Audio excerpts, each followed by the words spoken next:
In a bustling urban neighborhood, a vibrant tapestry of cultures and stories weaves together a community defined by diversity and resilience. The streets buzz with the energy of daily life, locals greeting one another on busy sidewalks, children playing near community centers, and elders sharing wisdom on park benches. Murals on brick walls and the aroma of various cuisines blend seamlessly, reflecting the rich heritage of the area. Yet beneath this colorful exterior, simmering tensions hint at deep-rooted injustices waiting to be confronted. At the heart of this unfolding drama is Mr. Carter, a stubborn, bigoted landlord whose reputation for disdain and prejudice is widely known. In his modest, cluttered office above a crumbling storefront, Mr. Carter pores over rental agreements with a cold, calculating eye. His dismissive attitude toward his black tenants is not a secret. It is a bitter truth that has long festered in his actions. To him, tenants like the Johnson family are merely obstacles to his profit, a nuisance that disrupts his carefully maintained order. His narrow-minded worldview and overt prejudice drive his decisions, setting the stage for an act of discrimination that the neighborhood will soon confront. Just down the street lives the Johnson family, a hard-working black family whose daily struggles are masked by the warmth of their smiles. In their modest apartment, the morning begins with the comforting hum of routine. The father prepares a simple breakfast, while the mother ensures the children are ready for school. Their resilience is evident in every gesture, each smile a quiet defiance against the hardships they face. Yet, despite their unwavering spirit, they have become the latest target of Mr. Carter's callous policies, a decision to evict them under the guise of enforcing outdated rules. The news of their imminent eviction ripples swiftly through the community, igniting a spark of outrage. As whispers of injustice spread through the neighborhood, residents from all walks of life begin to unite in silent determination.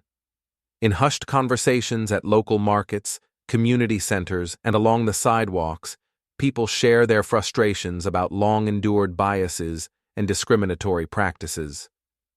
The Johnson family's plight is no longer seen as an isolated incident, but as a symptom of a broader, systemic failure to protect the vulnerable. The collective heartbeat of the neighborhood quickens in anticipation of what is to come, a reckoning with deep-seated injustice and a firm, united stand against oppression.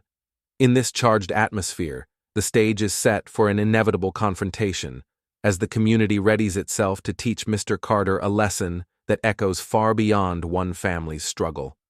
One fateful day, without warning or compassion, Mr. Carter's deep-seated prejudice erupted into a brutal act of discrimination. The morning began like any other, with the neighborhood bustling and the familiar sounds of everyday life echoing through the streets. But for the Johnson family, the day would soon transform into a moment of public humiliation and heartbreak. As the sun climbed higher, Mr. Carter arrived at the Johnsons' apartment building with an air of cold determination. With few words, he commanded that the family vacate their home immediately. His tone was harsh, his words laced with cruelty, as he barked orders that left no room for discussion. "You must leave now," he declared, his voice void of any semblance of empathy. There was no explanation offered, no warning given, only the unyielding assertion of his authority as a landlord, and, more disturbingly, as a man who saw his black tenants as less than human. The Johnsons, who had lived in their modest apartment for years, were forced to gather the few belongings they could salvage in a whirlwind of disbelief and sorrow. Boxes were hastily stuffed with cherished mementos and essential items, each object a silent witness to the years of struggle and resilience. The family stood at the threshold of their home, their eyes red-rimmed and hearts heavy as the reality of their sudden displacement sank in. The painful scene was compounded by the fact that this eviction was not a matter of overdue rent or a breach of contract. It was a deliberate act of racism, a stark display of power that aimed to demean and dehumanize. Outside, the neighbors gathered in silent outrage. Residents who had once shared friendly nods and warm greetings now looked on with a mix of horror and indignation. The community, known for its diversity and unity, could not fathom the injustice unfolding before their eyes. Whispers of disbelief and anger circulated among the onlookers, each person silently condemning the callous behavior of Mr. Carter. Their collective silence was a powerful testament to the community's disapproval, a muted roar against an act that threatened the very fabric of their shared values. As the Johnson family made their way down the steps, dragging their few possessions along, the weight of Mr. Carter's actions seemed to press down on everyone present. For the family, every step away from their home was a painful reminder of the discrimination they had endured for far too long. For the onlookers, it was a jarring wake-up call, an undeniable assertion of racial hatred that could no longer be ignored. In that charged moment, the eviction transcended its immediate physical impact. It became a symbol of systemic injustice, a blatant assertion of power intended to silence and control. The act of forcefully removing the Johnson family was not merely a breach of their rights. It was a public declaration that some lives were deemed less worthy than others. The ripple effects of that day would soon be felt far beyond the confines of that apartment building, as community members vowed to stand together and challenge the deep-rooted biases that had led to this moment. Thus, the eviction incident stood as a painful yet transformative event, a harsh reminder that the fight against discrimination was far from over, and that every unjust act fueled the collective resolve to seek true justice and equality for all. In the immediate aftermath of the eviction, the Johnson family was overwhelmed by a flood of raw emotions. Their home, once a sanctuary filled with laughter, memories, and the promise of tomorrow, now bore the heavy silence of loss and separation. Each room echoed with the absence of joyful chatter, replaced instead by the painful sound of hurried packing and whispered goodbyes. Mrs. Johnson moved slowly through the living room, her hand trailing over faded photographs and cherished mementos that spoke of years filled with love and hard-won triumphs. Every item she touched was a reminder of a life built against all odds, a life now threatened by an act of blatant discrimination. With each box she packed, she felt the weight of grief intermingled with anger. Grief for the home that had cradled their dreams and anger at the injustice that had forced them from it. Across the room, Mr. Johnson worked with measured determination.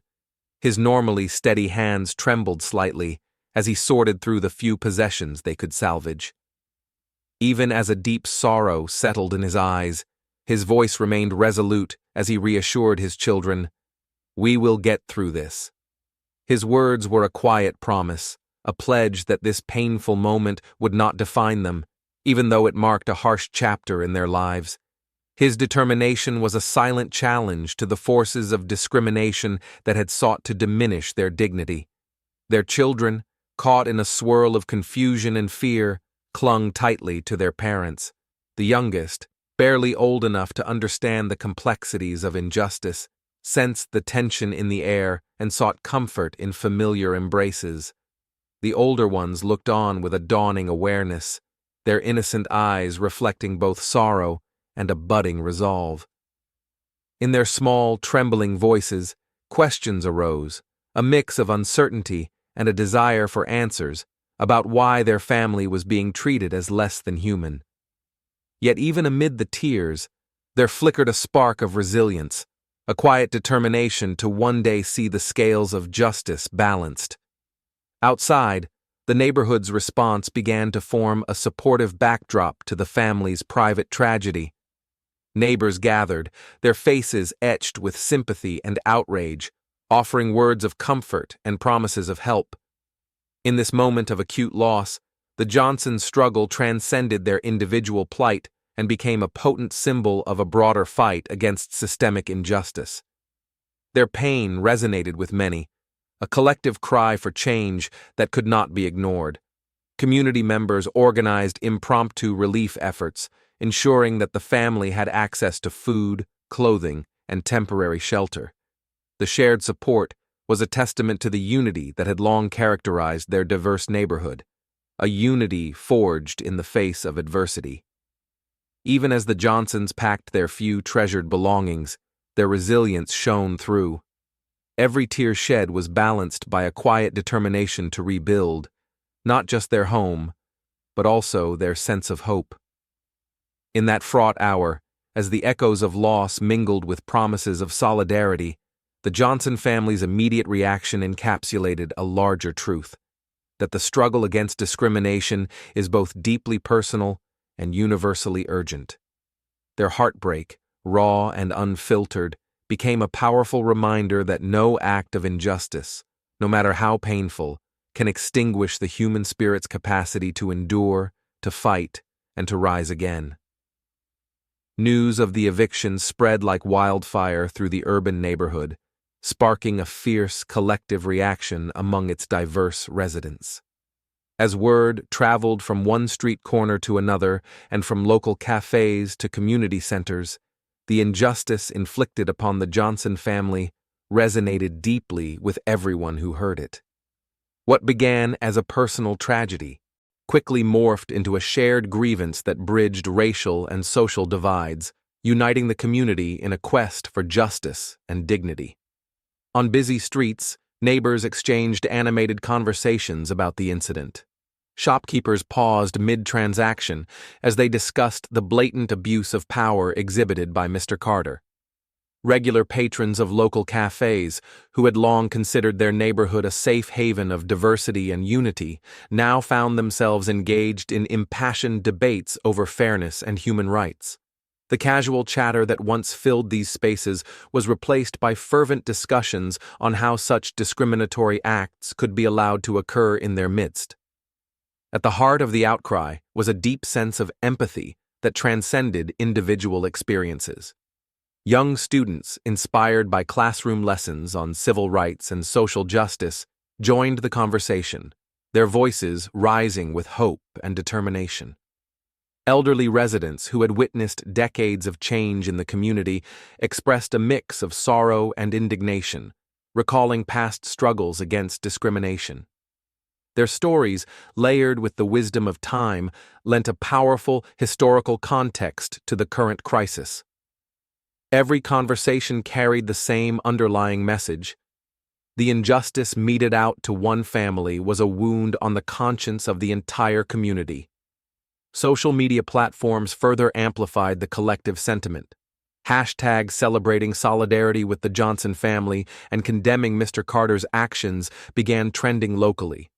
Posts, images, and videos capturing the heartbreaking eviction and the reactions of onlookers flooded online spaces, turning the incident into a rallying point for digital activism. Comments and shares multiplied as people from neighboring districts joined the conversation, demanding accountability and systemic reform. In real time, the digital realm transformed into an impassioned forum, where citizens voiced their determination to challenge the structures that allowed such prejudiced behavior to persist. Local community leaders quickly organized meetings to address the mounting crisis. Neighborhood associations, faith groups, and civil rights organizations collaborated to devise a response that was both immediate and lasting. They set up hotlines for affected residents, organized peaceful protests, and drafted petitions urging local authorities to take strong action against discriminatory practices. These grassroots efforts reflected a united front against injustice, a testament to a community that refused to stand by while a family was forcibly uprooted from their home. The communal outcry was not only a denunciation of a single act of racism, but also a call for broader change. In the collective lament of the neighborhood, there was a powerful recognition that the struggle for equality must continue until every family feels safe and valued. The injustice suffered by the Johnson family had sparked a movement, one characterized by a shared commitment to uphold human dignity and an unwavering resolve to ensure that no similar act of discrimination would ever go unchallenged. In every whispered conversation, every trending hashtag, and every organized gathering, the community's outcry grew louder, a resounding declaration that when united by empathy and justice, even the most entrenched biases can be confronted and overcome. The very next day, the air in the neighborhood was charged with a resolute determination, born of both collective anger and an unyielding hope. As dawn broke, residents emerged from their homes, their faces set with purpose and eyes bright with the conviction that injustice must be met with unwavering solidarity. The news of the unjust eviction had shaken everyone to their core, and now, united by a shared vision of fairness and accountability, the community began to mobilize. In the early hours, a group of local leaders and activists gathered in the community center, a humble building that had long served as a gathering point for neighborhood discussions. There, a plan was swiftly formulated. They decided that the best way to confront Mr. Carter's discriminatory actions was not through violence or chaos, but through peaceful, organized protests that showcased the strength of community unity. Flyers were printed, and a call to action was spread via social media and local radio, urging every resident, from the elderly with decades of wisdom to the youthful energy of students, to stand together in the name of justice. As the morning progressed, the streets filled with people carrying handcrafted signs and banners, each one emblazoned with messages of hope, fairness, and dignity. Equality for all, no more discrimination, and our community, our voice, were just a few of the slogans that adorned the placards. Neighbors took to the sidewalks in clusters, sharing stories of struggle and unity. An elderly gentleman, his voice soft yet filled with conviction, recounted his own experiences of injustice from years past. A young woman, her eyes burning with determination, spoke passionately about the need to protect the vulnerable and ensure that every family felt safe in their own home. The protest quickly gained momentum as more residents joined the march, their footsteps echoing in unison down the streets. The peaceful demonstration was a living tapestry of community spirit. Shopkeepers locked up their stores for the day and joined the procession, while families with small children marched alongside their elders, symbolizing the hope that their collective action would forge a better future. The sound of determined footsteps and the murmur of supportive chants filled the air, creating an atmosphere where every voice resonated with the belief that the scales of justice could and would be balanced. At a prearranged time, the procession made its way toward Mr. Carter's office, a modest building that had become a symbol of entrenched prejudice. The goal was clear: to confront Mr. Carter directly, to hold him accountable for his actions, and to demand that he amend the wrong that had been inflicted on the Johnson family and, by extension, on the fabric of the community. As the protesters approached, they maintained a respectful yet unyielding demeanor. Their solidarity was palpable, an overwhelming force that spoke louder than any single shout of anger. They were there not to incite violence, but to ensure that moral accountability prevailed over arbitrary power. At the steps of Mr. Carter's office, a leader of the protest took a moment to address the gathered crowd. Today, we stand together not as individuals but as a community that believes in justice, equality, and respect for every human being, she declared, her voice clear and steady. We are here to demand that our rights are respected and that those who abuse their power are held accountable. We will not allow discrimination to go unchecked. Today, we make our voices heard. Her words were met with a chorus of nods and affirmations. In that moment, the protest transformed into a powerful call for reform, a call that would resonate far beyond the immediate confrontation. As the crowd continued to chant and march, the atmosphere became one of vibrant solidarity. Each person, whether they had been directly affected by injustice or simply believed in the righteousness of the cause, contributed to a collective energy that was impossible to ignore. By midday, the protest had attracted media attention, and cameras began to capture the scene. Images of a community united, of people standing shoulder to shoulder against the tide of discrimination. The demonstration was a poignant reminder that even in the face of deep-rooted injustice, hope and courage could light the path to change. The neighborhood had mobilized for justice, and every heart in that crowd pulsed with the promise that together they could reshape their world, one act of solidarity at a time.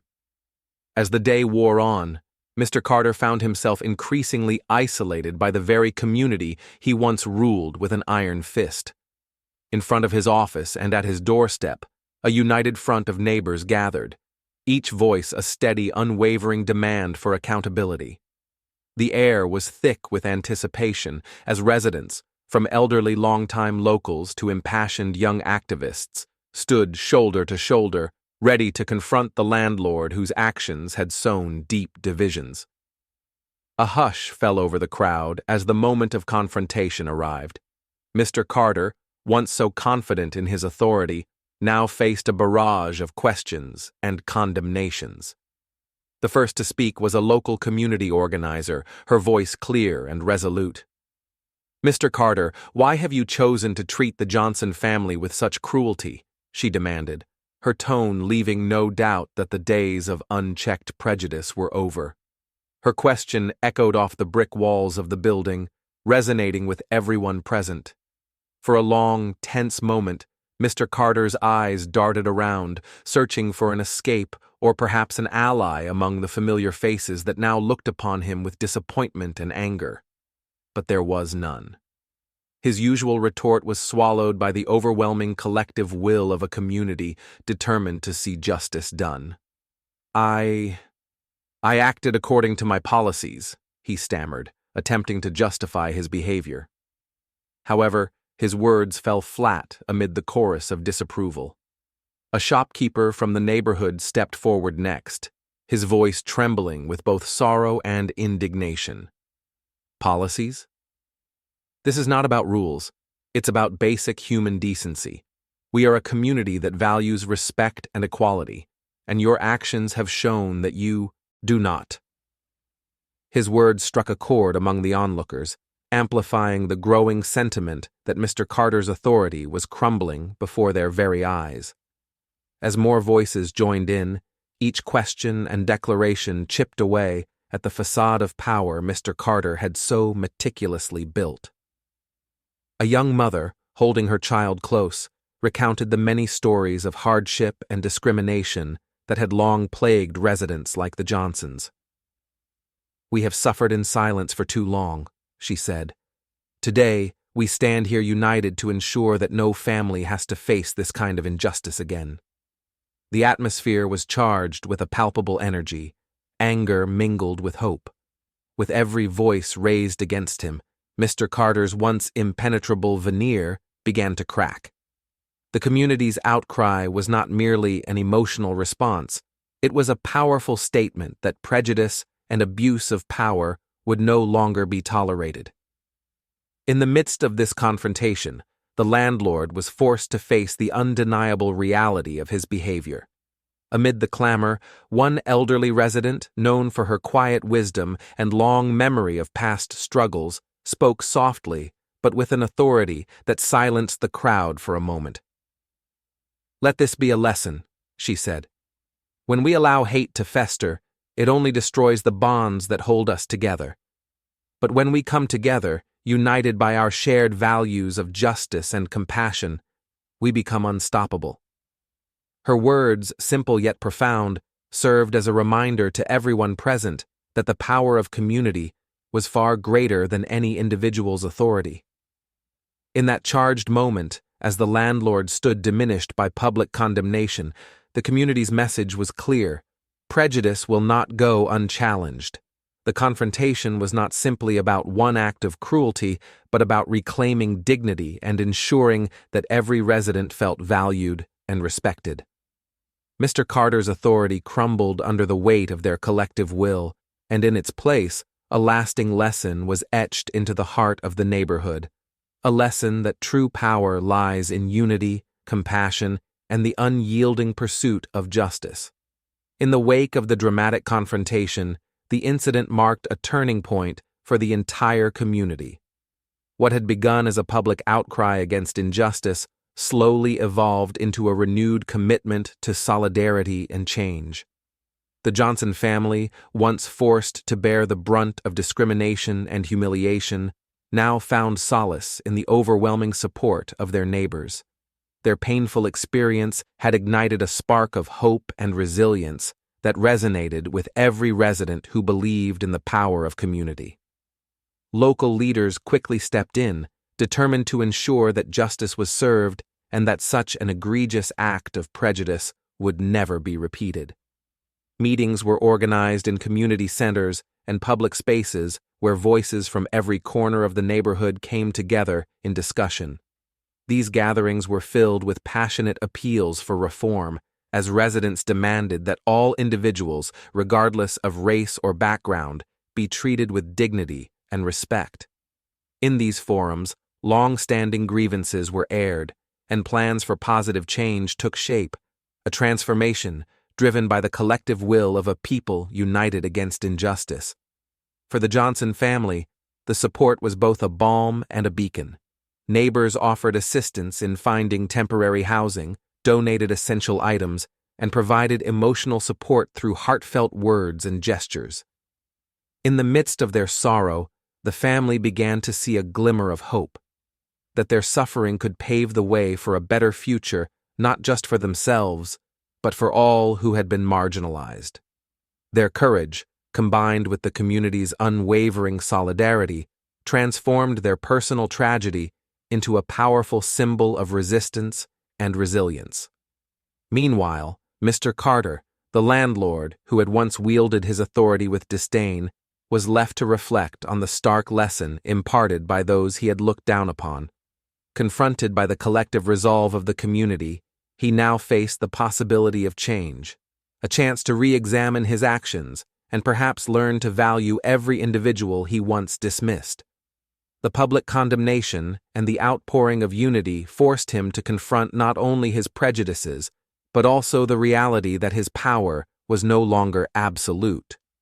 As the dust settled, the neighborhood embarked on a new chapter defined by shared purpose. Every individual, from the youngest child to the most seasoned elder, learned that true strength lies in standing together against injustice. This renewed commitment to unity and mutual respect became the foundation for future progress, a promise that the scars of the past would be healed by the unbreakable bonds of community, and that together they would forge a path toward lasting change.